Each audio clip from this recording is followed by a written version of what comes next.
신앙을 고백합니다. 나는 전능하신 아버지 하나님, 천지의 창조주를 믿습니다. 나는 그의 유일하신 아들 우리 주 예수 그리스도를 믿습니다.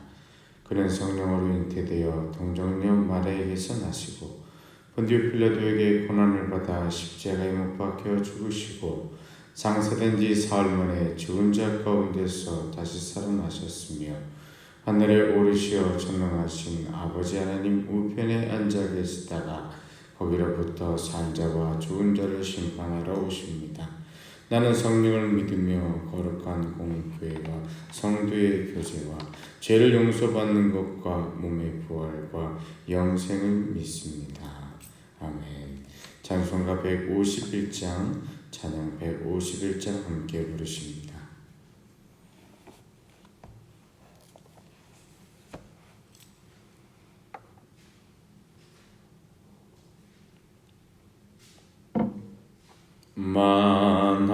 만왕의 왕 내 주께서 왜 고초당했나. 이 벌레 같은 날 위에 그 보혈을 흘렸네.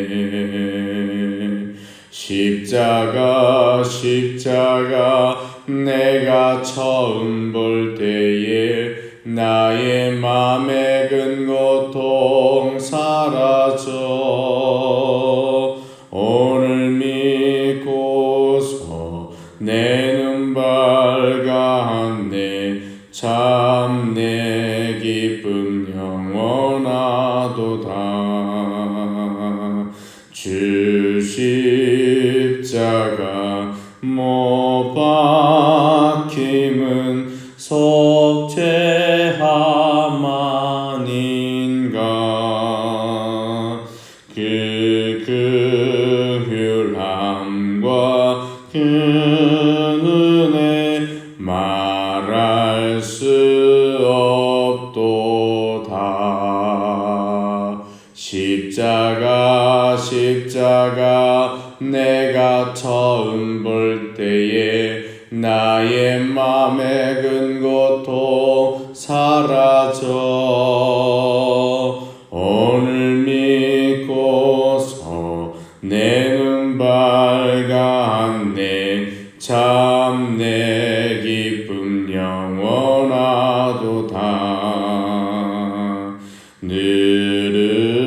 늘으로도 그 큰 은혜 다 갚을 수 없네. 나 주님께 몸 바쳐서 주의 일 힘쓰리. 십자가 내가 처음 볼 때에 나의 맘에 근 고통 사라져. 오늘 믿고서 내 눈 밝았네. 참 내 기쁨 영원하도다.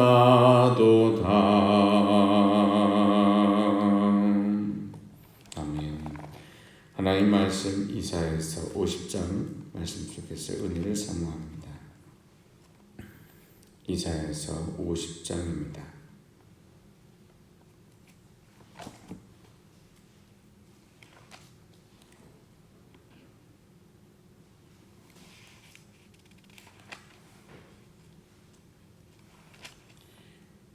이사야서 50장 4절 말씀부터 오늘 이 시간에 10절 말씀까지 교독하여 읽겠습니다. 4절부터 10절입니다.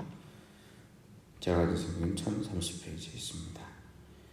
주 여호와께서 학자들의 혀를 내게 주사 나로 곤고한 자를 말로 어떻게 도와줄 줄을 알게 하시고 아침마다 깨우치시되 나의 귀를 깨우치사 학자들 같이 알아듣게 하시도다.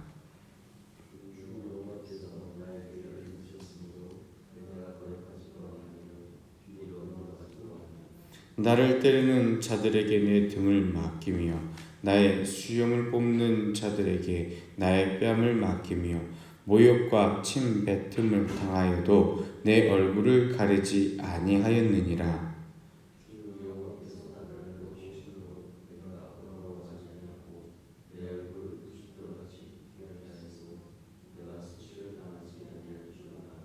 나를 의롭다 하시는 이가 가까이 계시니 나와 다툴 자가 누구냐? 나와 함께 설지어다. 나의 대적이 누구냐? 내게 가까이 나올지어다.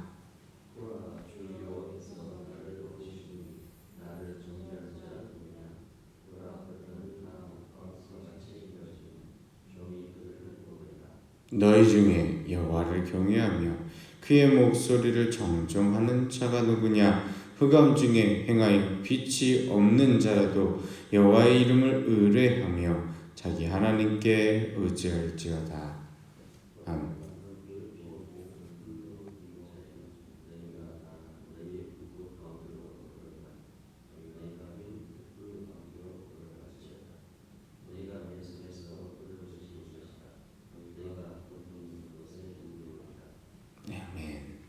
오늘 말씀 이번 한 주간 이사야서 말씀 속에서 특별히 40장 말씀부터 66장 말씀 속에서 은혜를 나눌 수 있는 몇 가지 포인트들을 같이 짚어보려고 합니다.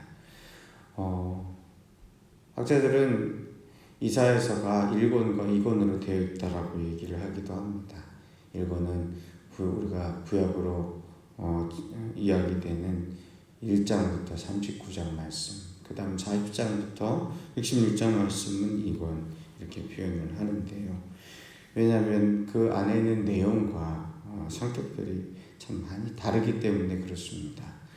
그런데 이 이사야서 이 후반부에 있는 말씀들은 실질적으로 예수님께서 오셨을 때에 많이 인용이 되고 예수님이 메시아 되심을 예언하는 말씀으로 사람들에게 널리 알려져 있습니다.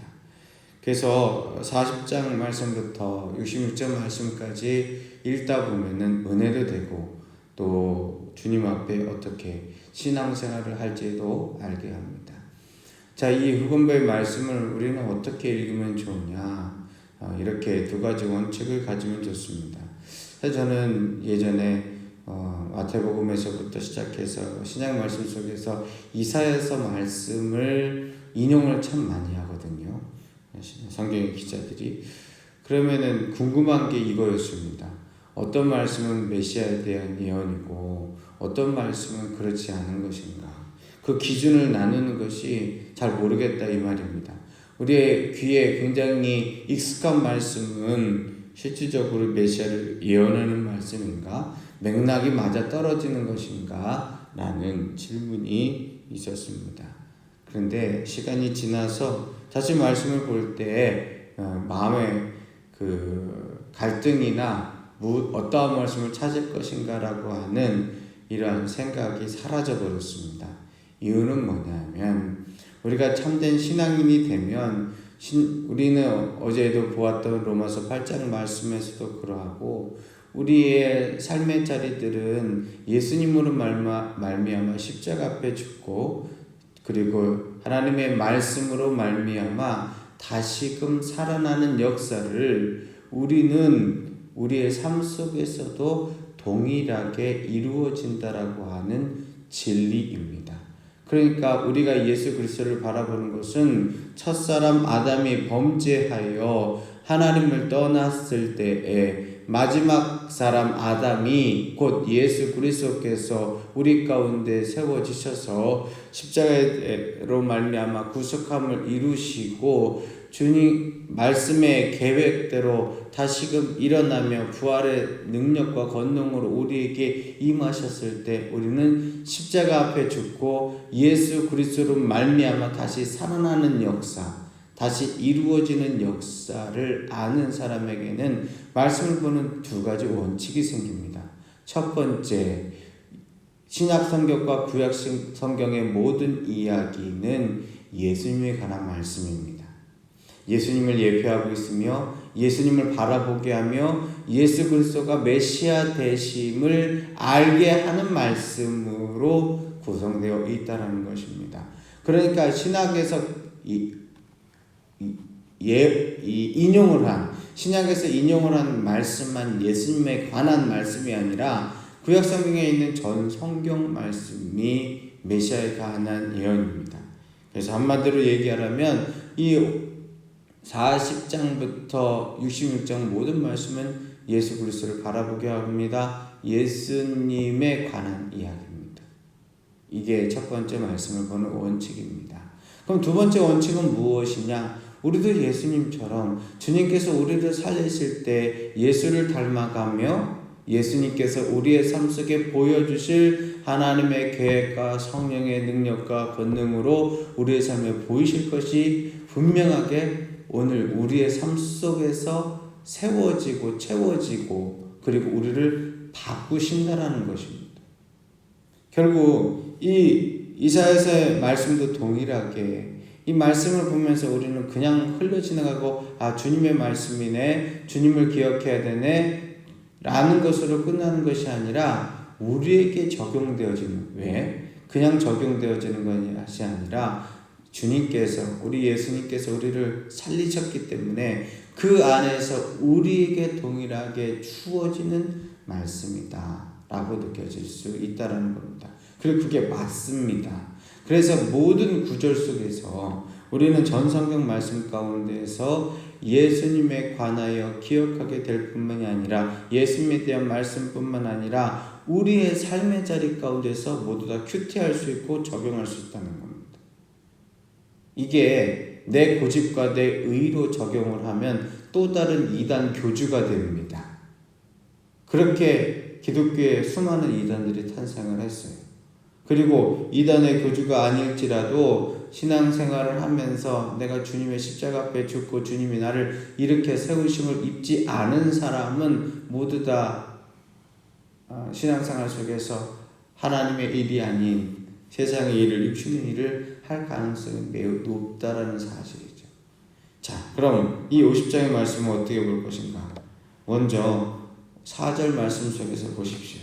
4절 뭐라고 얘기하냐면요, 여호와께서 학자들의 혀를 내게 주사. 이 내게 주사라는 말은 이 이사야를 가리키는 말처럼 보이지만 우리는 그 다음 말씀 속에 있는 내용을 찬찬히 살펴보면 이 말씀 자체가 예수님께서 어떻게 공생의 사역을 이루어 가셨는지를 기억할 수 있는 말이죠. 예수님이 언제 율법을 배우셨습니까? 혹은 누구의 문화에 들어가서 말씀을 깨우치고 그 가운데 외우며 서셨습니까? 그렇지 않죠. 그런데도 불구하고 여느 제사장과 바리새인과 같지 않더라는 성경 기자의 이야기를 통하여서 학자보다 승한 이야기들이 나오는 것을 우리는 알 수 있지 않습니까? 그래서 예수님께서의 모습을 우리는 예표하면서 표현할 수 있는 것입니다. 예수님에게 학자들의 혀를 주사 예수님으로 곤고한 자를 말로 어떻게 도와줄 줄 알게 하시고 아침마다 깨우치시며 예수님의 귀 가운데 세우게 하셔서 학자같이 알아듣게 하시는 은혜. 그리고 보니까 그 다음에 있는 말씀들이 예수님께서 고초와 조롱과 비난을 당하던 모습 그대로 적용이 됩니다. 6절 보십시오. 예수님의 모습이 있지 않습니까? 주님을 때리는 자들에게 주님의 등을 맡기고 주님의 수염을 뽑는 자에게 주님의 뺨을 맡기며 모욕과 침뱉음을 당하여도 주님의 얼굴을 가리지 아니하시는 예수님. 전절의 말씀을 이렇게 해석할 수 있다라는 것입니다. 자, 여기까지 되셨죠?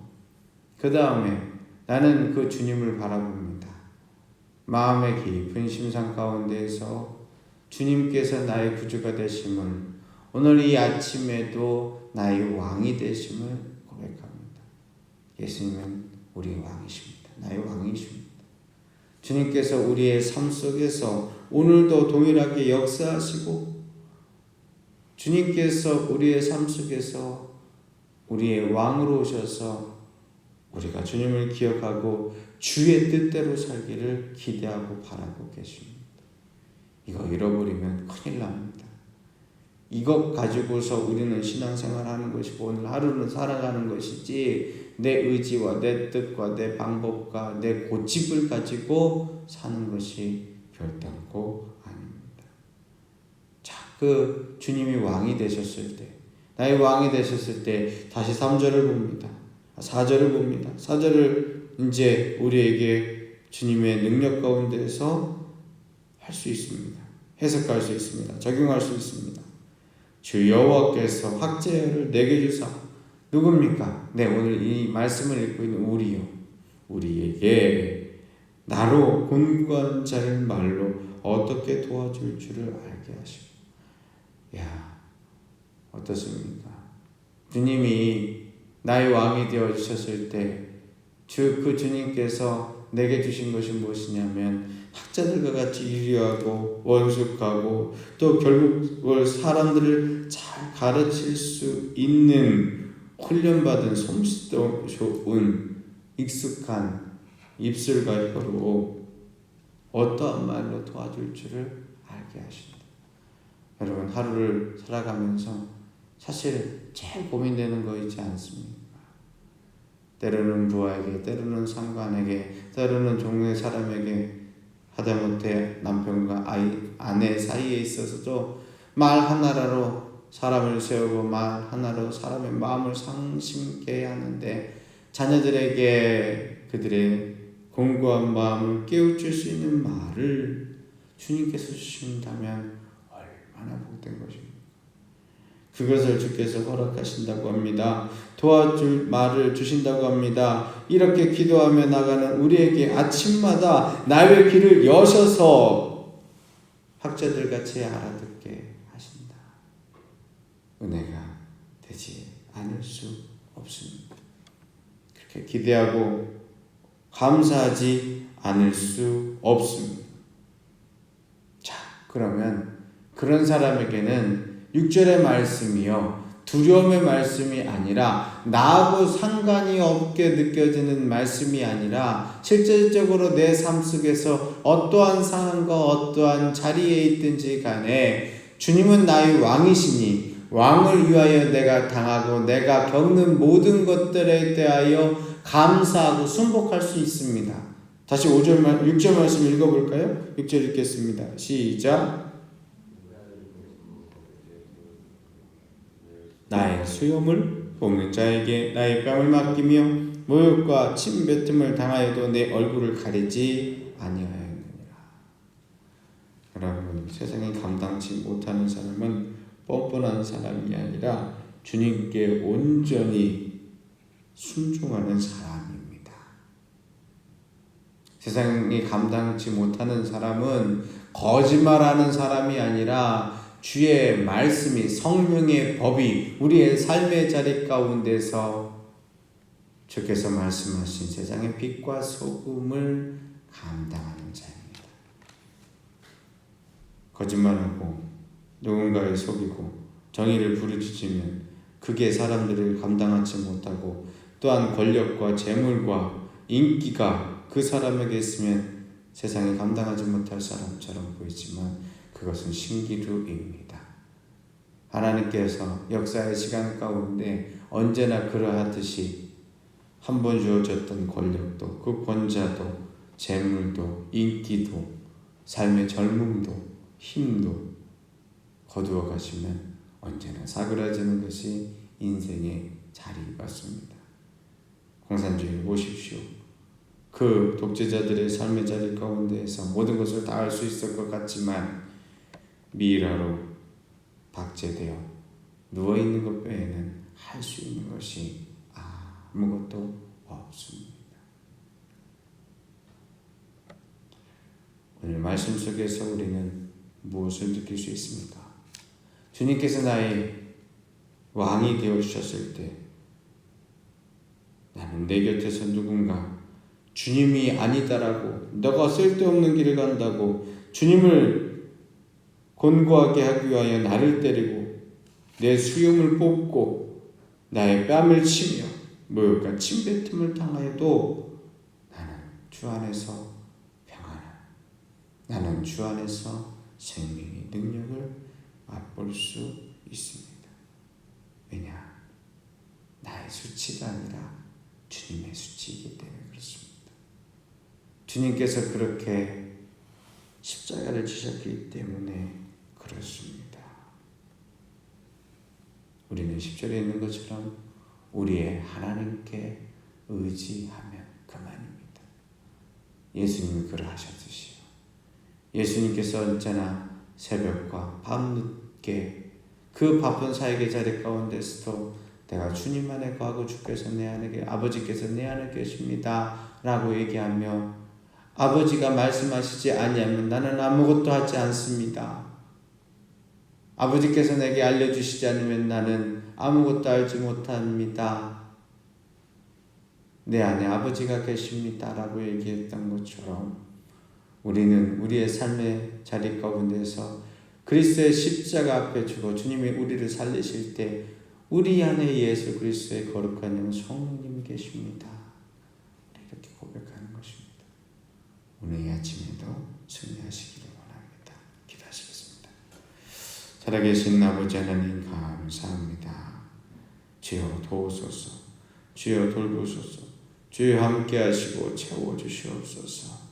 주 안에서 주님께서 가신 주의 일들을 말씀을 통하여 사모하오니 먼저 주를 바라보게 하시고 주님을 느끼게 하시고 주님을 예언한 이 말씀 속에서 주님을 향한 확신과 주 예수 그리스도께서 우리의 삶을 향하여 인자하게 바라보고 계심을 깨닫게 하여 주시며 또한 그 말씀 속에서 오늘 나의 가는 길과 나에게 허락하시는 깨우침에 들리게 하시고 바라보게 하시는 말씀에 걷는 능력이 오늘 이 자리에 나를 채우시고 함께 하여 주시기를 원합니다. 훈련하는 부대가 있습니다. 교육과 또한 아버지 하나님 여러 가지 일들로 분주하게 애쓰는 부대가 있습니다. 하나님 주님께서 지키시고 동행하여 주시옵소서. 7군단과 정보학교와 국방어와 국군 교도소를 이 자리 가운데 함께 모이게 하셔서 상승대 교회를 이루게 하셨사오니 주여 하나님 주님께서 우리에게 마음에 주님을 사랑하고 의지하는 방법으로 서게 하여 주시옵소서. 주님께서 노도자를 지키시고 동행하시고 함께 하여 주시옵소서. 주께 감사드리오며 예수님의 이름으로 기도드립니다. 아멘. 하늘에 계신 우리 아버지, 아버지의 이름을 거룩하게 하시며 아버지의 나라가 오게 하시며 아버지의 뜻이 하늘에서와 같이 땅에서도 이루어지게 하소서. 오늘 우리에게 일용할 양식을 주시고 우리가 우리에게 잘못한 사람을 용서하여 준 것 같이 우리 죄를 용서하여 주시고 우리를 시험에 빠지지 않게 하시고 악에서 구하소서. 나라와 권능과 영광이 영원히 아버지의 것입니다.